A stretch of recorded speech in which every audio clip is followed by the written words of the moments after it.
5천년 역사 가운데 예수 복음이 전해진 것이 135년의 역사가 지났습니다. 1885년에 미국의 남장로의 선교사인 언더우드 선교와 미국 감리교의 아펜셀라 목사님이 제물포에 복음을 들고 들어온 지 135년이 됐다라고 하는 것입니다. 참으로 어두운 땅이었지만 복음이 들어옴으로 이 땅에 빛이 비추어지게 되고 하나님의 놀라운 은혜가 임하게 됐습니다. 그런데 135년이라는 세월이 지나는 동안 나라는 두 조각이 났습니다. 북쪽은 하나님이 없다고 하는 자들이 통치하고 남쪽에는 절반만이라도 자유를 주어서 이렇게 하나님을 경외하는 나라가 되었습니다. 우리는 135년 전의 역사를 뒤돌아봐야 할 필요가 있습니다. 1885년에 언더우드 아펜셀라가 선교사가 들어오기 전에 10년 전에 1866년에 영국의 토마스 선교사가 한국에 들어오다가 땅도 밟아보지 못하고 대동강가에서 성경을 던지고 순교의 피로 한국 기독교의 역사가 시작이 됩니다. 한국교회 거의 7, 8화를 차지하고 있는 장로교회 신학교가 평양에서 시작이 됩니다. 평양은 1907년에 세계 기독교 2000년 역사 가운데 성령이 강림한 대부흥운동의 발원지가 되었습니다. 뿐만 아니라 장로교회의 교회들의 모임인 노회, 동로회가 조직이 된 것이 평양이었습니다. 1912년에 장로교회 첫 총회가 평양에서 열렸고 선교사를 받아들이는 나라가 해외 선교사를 파송하기로 결의하고 첫 번째 중국 산동성에 첫 선교사를 파송한 것도 1912년에 평양의 총회 석상이었습니다. 평양은 주일이 되면 언덕 위의 교회들 장대연 교회, 산정연 교회, 남산연 교회 종소리가 온 시내에 울려 퍼지고 상점들은 문을 닫고 흰옷을 깨끗하게 빨아입은 성도들이 성경과 찬송을 끼고 교회로 향하던 동양의 제2의 예루살렘이라고 했던 아름다운 도성이었습니다. 일제 36년 동안 평양은 신사참배로 인한 희생자가 제일 많이 발생한 곳이었고 해방 이후로 한국교회 재건운동이 추록 성도들에 의해서 시작이 되었습니다. 135년이 지난 지금은 어떻게 되었습니까? 지금 평양은 여러 국제국들이 매년 기독교에 대한 박해가 가장 심한 나라들을 일본부터 순서를 매기고 있는데 230여 국가 가운데 19년 동안이나 기독교를 박해하는 첫 번째 자리를 놓치지 않고 있습니다. 이런 박해의 첫 번째가 되는 비참한 나라의 수도가 평양이 된 것입니다.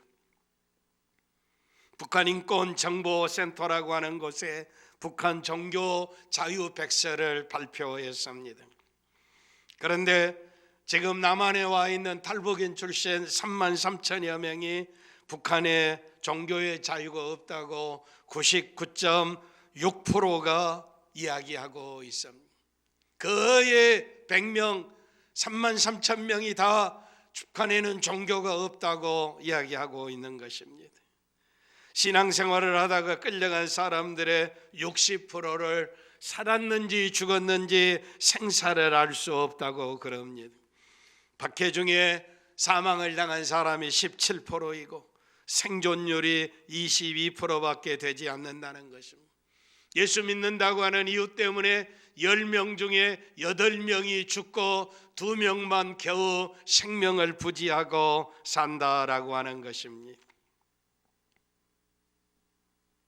동양의 예루살렘이라고 하는 평양이 대부흥운동이 일어났던 역사적인 성령에 충만했던 이북이 왜 이렇게 변질되어져 버렸느냐? 다른 건 아무것도 없고 하나님을 예배하는 예배자들을 다 처형해버리고 주의를 폐쇄시켜버리고 하나님이 없다고 하는 무신론자들이 통치하고 있는 나라였기 때문입니다. 사회주의 운동의 기치를 높여들었던 프랑스의 계몽 철학자 볼테르는 기독교를 죽이고 싶으면 주의를 폐지시키면 된다고 이야기했습니다. 주의를 없애버리면 기독교는 사라져버리고 만다라고 하는 것입니다.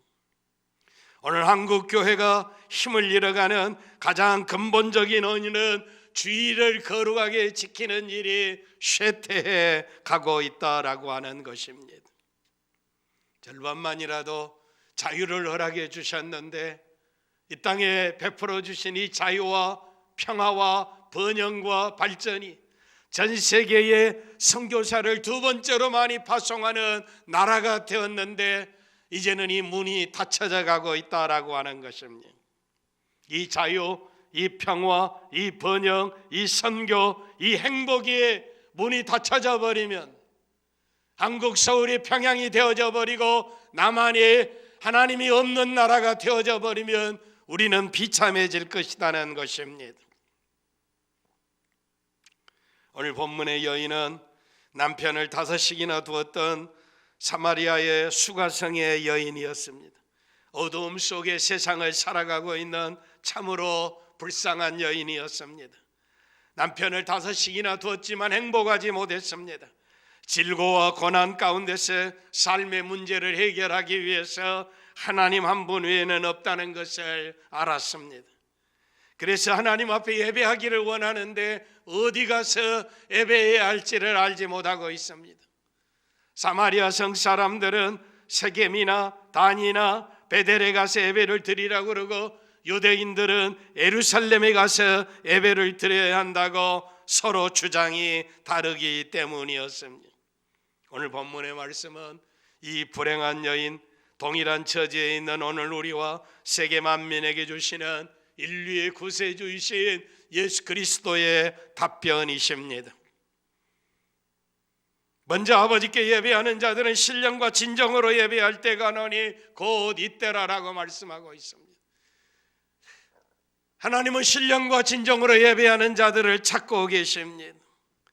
예배는 구원받은 성도의 특권이며 하나님과 교제하는 방법입니다.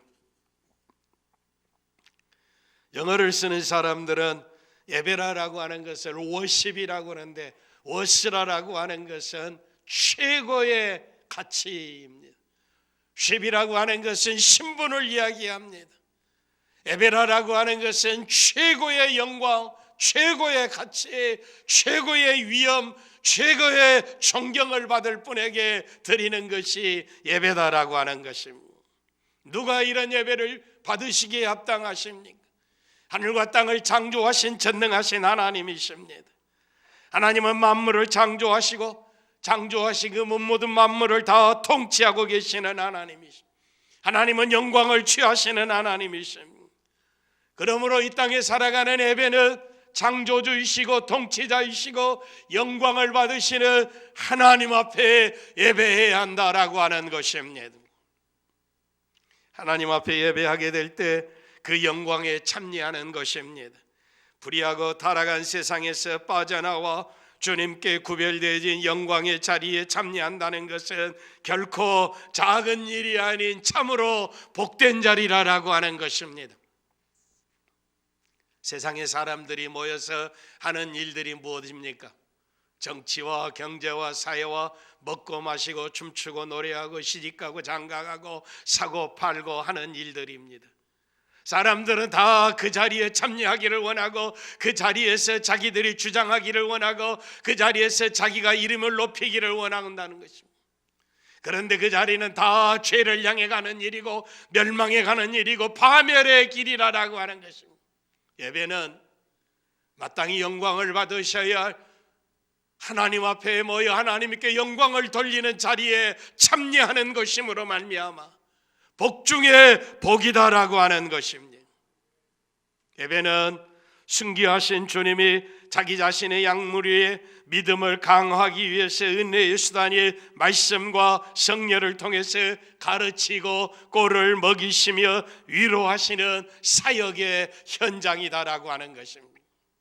승계, 부활하여 높아지신 하늘의 보좌에 앉아 계신 영광의 주님이 자기의 피로 구속함을 받은 이 땅의 백성들을 가르치시고 양육하시고 위로하시고 이 땅의 자기 백성들을 지키고 보호하는 방법이 예배라고 하는 것입니다. 하나님의 자기 백성을 위로하는 사역의 현장이 예배라고 하는 것입니다. 예배는 성령께서 일하시는 장소이며 주일 예배는 교회가 수행하는 중심 활동이며 영적 훈련의 본질입니다. 이 예배 속에 성령께서 역사하시고 일하고 계십니다. 이 예배 속에서 하나님께서 교회가 수행해야 할 가장 본질적인 일을 예배를 통해서 하게 하신다라고 하는 것입니다. 이 땅에 구속함을 받은 사람들이 할 수 있는 영적인 훈련이 예배를 통해서 이루어진다라고 하는 것입니다. 그러므로 누가 이 예배를 인도해야 할 것이냐? 공적인 예배는 반드시 하나님에 의해서 부르심을 받아야 합니다. 부르심을 받았다, 소명을 받은 자들이어야 한다는 것입니다. 그리고 교회에 의해서 구별되어져야 한다는 것입니다. 노예와 총회와 하나님의 정한 교회 법도 위해서 부름을 받은 사람이어야 합니다. 그래서 하나님의 백성을 인도하고 먹이며 훈련시키는 그리스도의 종이어야 합니다. 하나님의 비밀을 맡은 청지기의 목사에 의해서 예배가 집례되어져야 한다는 것입니다. 주일 예배는 교회의 은혜를 베푸시는 하나님의 아이디어입니다. 이 예배를 통해서 하나님이 자기 교회를 사랑하고 계신다고 하는 하나님의 계획이고 하나님의 목표고 하나님의 이상이고 하나님의 아이디어입니다. 하나님이 예배를 통해서 자기 백성을 양육하는 이 하나님의 계획을 다른 방법으로, 인간적인 수단과 방법으로 대체하려고 한다고 하는 어떤 시도도 하나님께 도전하는 행위입니다. 하나님의 방법에 인간의 지혜가 들어갈 수 없습니다. 우리 인간에게 하나님이 주신 이 예배야말로 위대한 하나님의 계획이고 하나님의 생각이고 하나님의 아이디어라고 하는 것을 잊지 마시기를 바랍니다. 2000년 동안 하나님은 예배를 통해서 영광을 받아오셨습니다. 그런데 오늘 인간이 하나님처럼 높아져서 이 예배를 변질시키고 하나님의 계획을 파괴하고 하나님의 예배를 폐쇄하려고 하고 있습니다.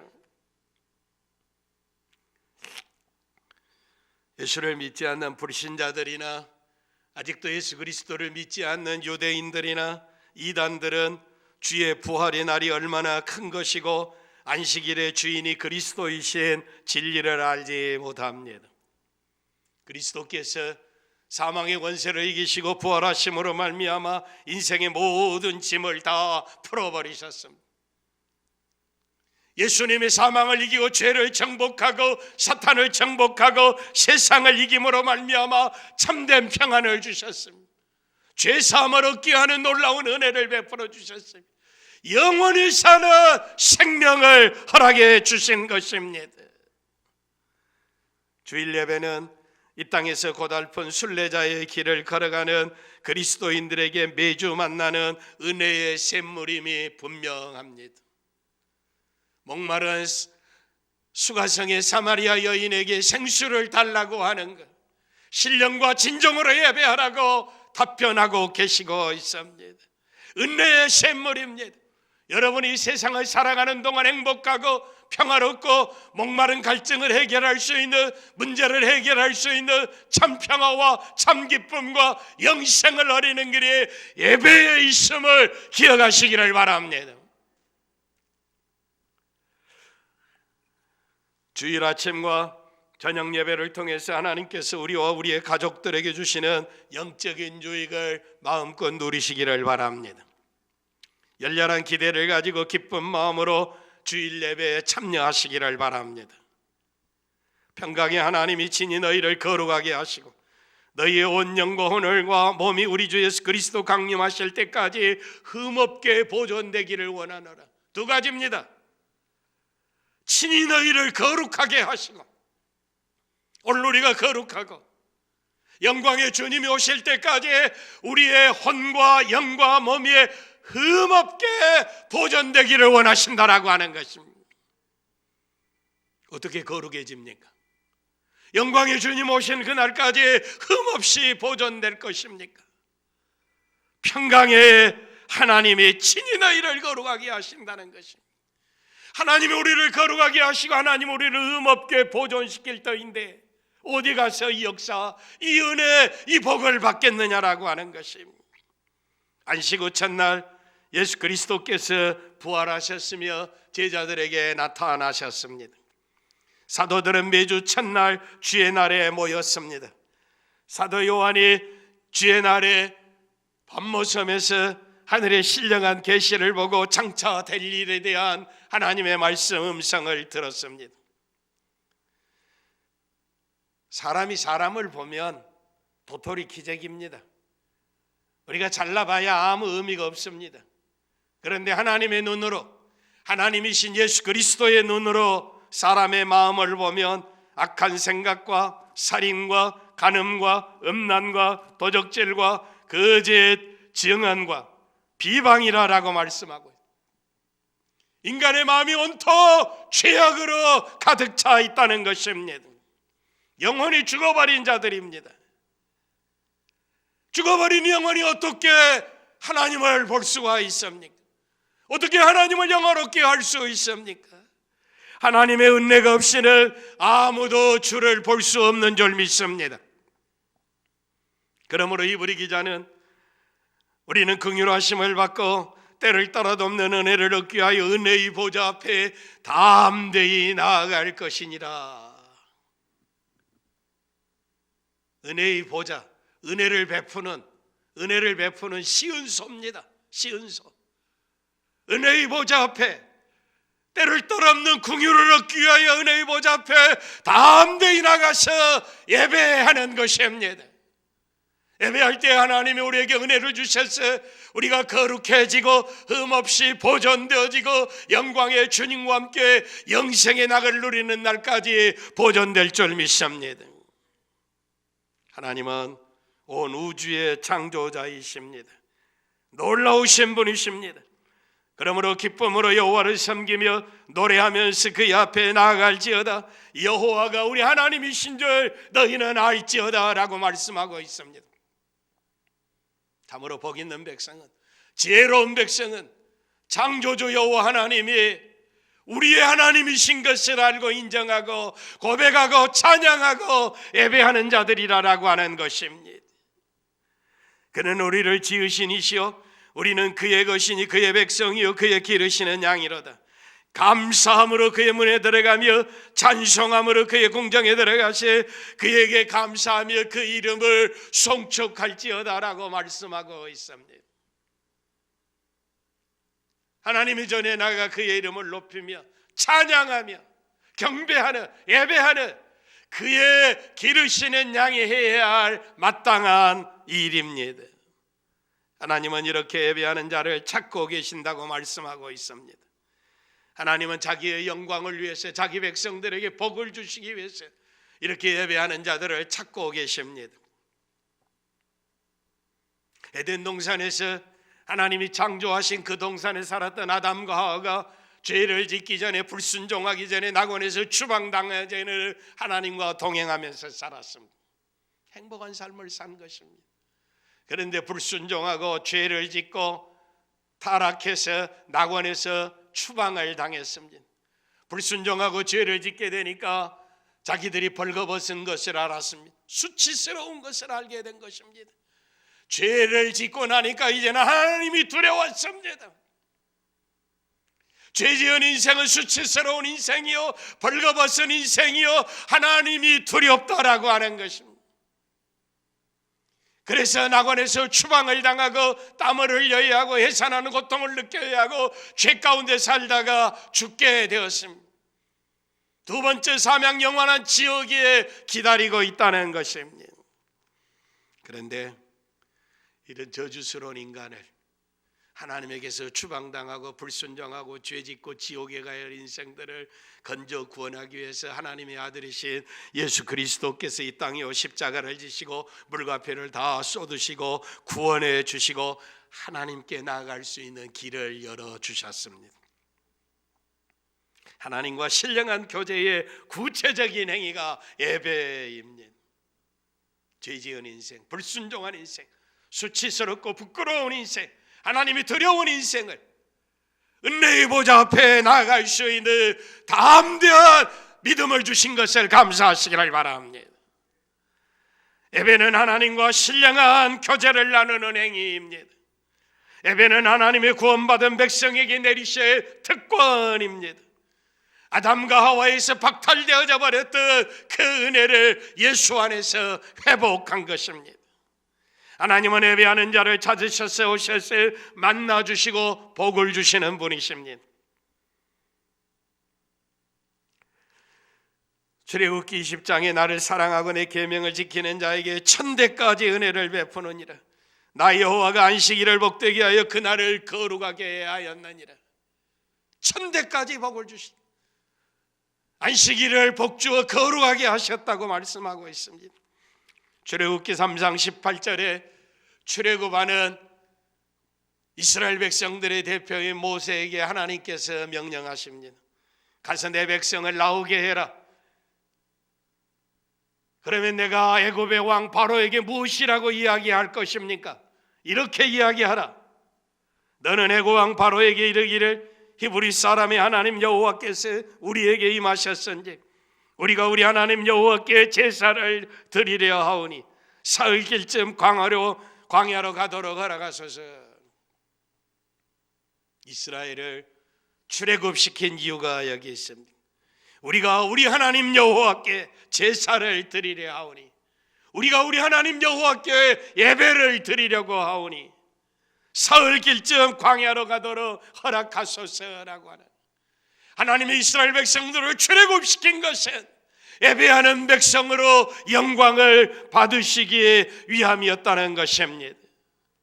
하나님이 이스라엘을 출애굽시킨 결정적인 근본적인 원인은 그들이 예배를 받으시기를 원하신다라고 하는 것입니다. 사랑하는 성도 여러분, 저와 여러분을 하나님이 왜 구원하셨습니까? 왜 우리를 예수 믿게 하고 죄 용서함 받고 하나님 자녀 되게 하셨습니까? 하나님이 기뻐하시는 예배를 드리는 자녀 되기를 원하십니다. 하나님이 이런 자들을 찾으십니다. 신령과 진정으로 예배하는 것은 단지 하나님과 함께 있으는 단순하고 순수한 마음입니다. 세상의 모든 생각은 다 접어버리고 끝이 나고 그리스도 안에서 오직 하나님만을 생각하는 것입니다. 히브리 기자는 말세가 될수록 안일과 나태함과 개인주의를 버리고 교회 공동체를 돌아보고 사랑과 선행을 격려하고 모이기를 힘쓰도록 격려하는데 앞장서라고 명령하고 있습니다.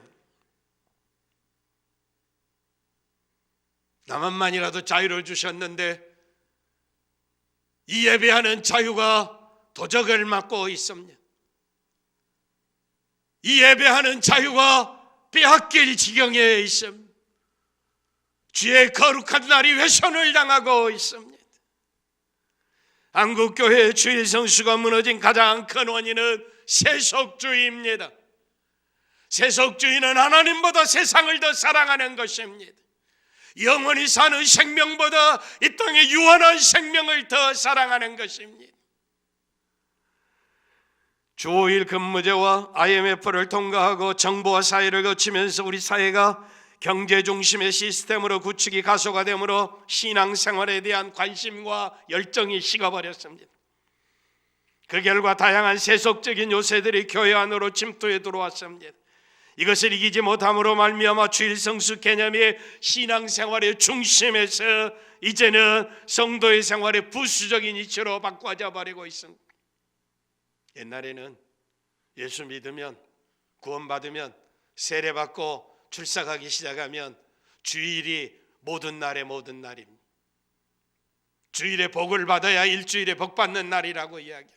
절대적인 날이었습니다. 그런데 돈이 하나님이 되어버리고 주일이 이제는 세상의 가차에게 부수적인 날이 되어버리고 말았습니다. 주일을 사모하지도 아니하고 기다리지도 않습니다. 주일날 노는 날로 되고 주일날 돈 버는 날로 전락해버리고 말았습니다. 주의 날이 등산 가고 놀고 이제 오락하고 축구하고 게임하고 산으로 들러가는 날로 변해져 버리고 말았습니다. 어떤 한국의 목사님이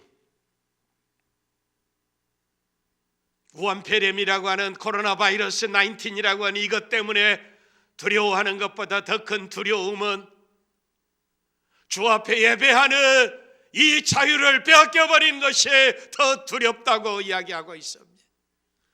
전염병으로 인해서 죽으면 육체만 죽습니다. 그러나 우리에게 주의를 빼앗겨버리고 믿음을 빼앗겨버리면 영원히 멸망하는 영생을 빼앗겨버린다라고 하는 것입니다. 전염병으로 육체를 죽이는 것보다는 몸과 영혼을 지옥에 멸하는 하나님을 두려워하시기를 바랍니다. 어떤 목사님이 미국에 유학하고 돌아오면서 제자훈련이라고 하는 것을 한국 교회 유일한 목회 철학으로 이제 전해서 교회마다 제자훈련하는 것이 아주 유행병이 됐습니다. 그런데 그때부터 한국 교회가 쇠퇴하기 시작했습니다.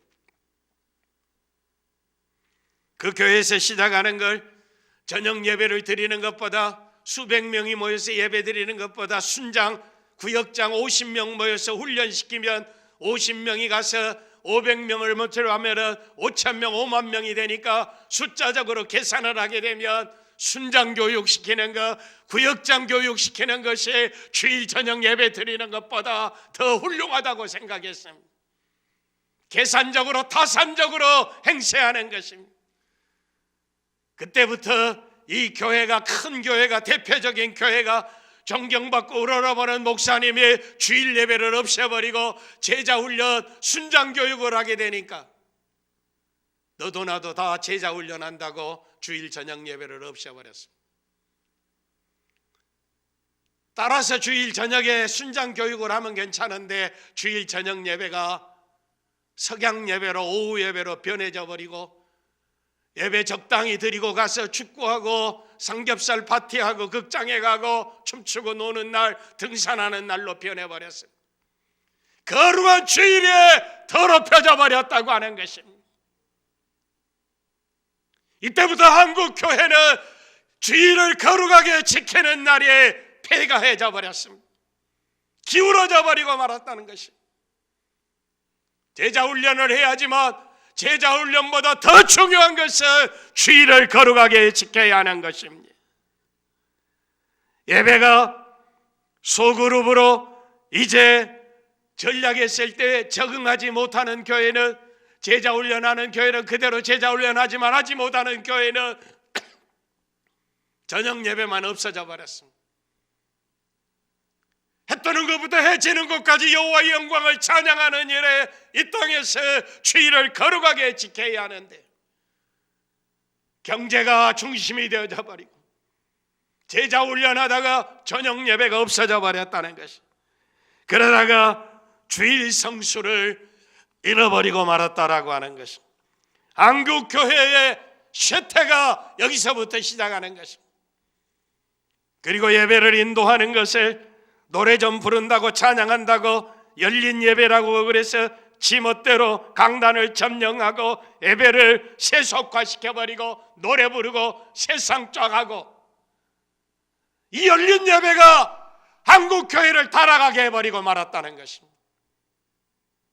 강단이 무너져버리고 말씀이 무너져버리고 주일이 무너져버리고 예배가 무너져버리므로 말미암아 한국이 떡이 되고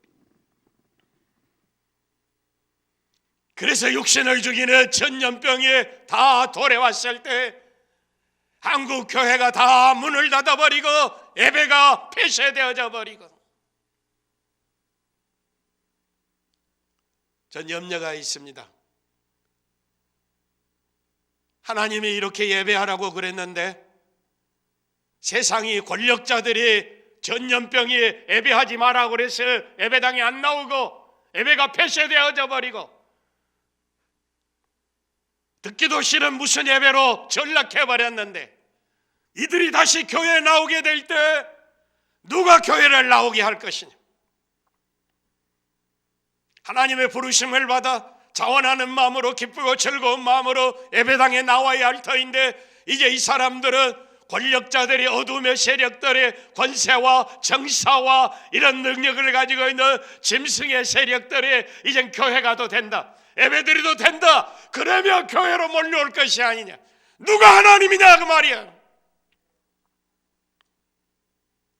세상에 드리지 말라고 그래서 드리지 말고, 세상에 가서 예배 드리라고 그러면 드려야 하고, 이게 그리스도인인가? 하나님을 경외하는 사람인가?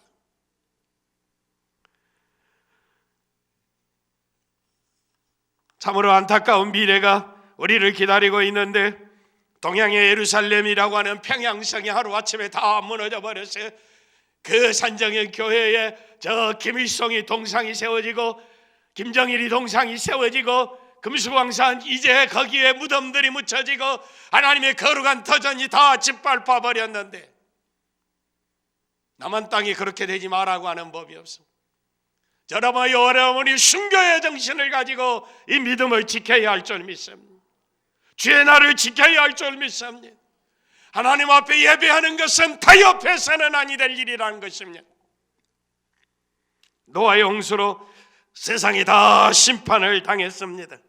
그 후에 노아가 여호와께 제단을 쌓고 모든 정결한 짐승과 모든 정결한 새 중에서의 제물을 취하여 번제로 제단을 드렸더니, 하나님 앞에 예배하였더니 여호와께서 그 향기를 받으시고, 여호와께서 그 향기를 받으시고 그 예배를 받으시고, 다시는 땅을 저주하지 않으시고 생물을 멸하지 않으시겠다고 말씀하셨습니다. 하나님이 예배를 받으신 것입니다. 향기를 받으신 것입니다. 다시는 물로 세상을 심판하지 아니하겠다고 약속하셨습니다. 출애굽기 20장 24절에 내게 토단을 쌓고 그 위에 내 양과 소로 번제와 화목제를 드리라. 내가 내 이름을 기념하는 곳 모든 곳에서 내게 임하여 복을 주리라. 양과 소로 번제와 화목의 제물을 드리라. 내 이름을 기념하는 곳에, 여호와의 이름을 기념하는 건 여호와의 영광을 돌리는 예배하는 곳입니다. 여호와 하나님을 예배하는 곳에 임하셔서 내게 임하여 복을 주리라 라고 하는 것입니다. 하나님이 어디에 복을 주십니까? 청와대입니까? 국회의사당입니까? 서울대학교입니까? 삼성그룹입니까? 현대그룹입니까? 여호와 하나님이 여호와의 이름을 기념하는 곳에 강림하셔서 복을 주심하고 약속하셨습니다. 그런데 오늘 우리는 이 복을 차버리고 있습니다. 악한 원수들이 예배를 폐쇄하려고 하고 있습니다. 너는 엿새 동안 일하고 일곱째 날에는 쉴지니 밭갈 때나 거둘 때에도 쉴지며 내가 매년 3번씩 여호와 내 하나님을 배우려고 올 때에 아무도 내 땅을 탐내지 못하리라. 출애굽기 34장 21절 이하의 말씀입니다. 이스라엘의 남자 유대인들은 1년에 3번씩 예루살렘에 올라가서 여호와 하나님을 배워야 합니다.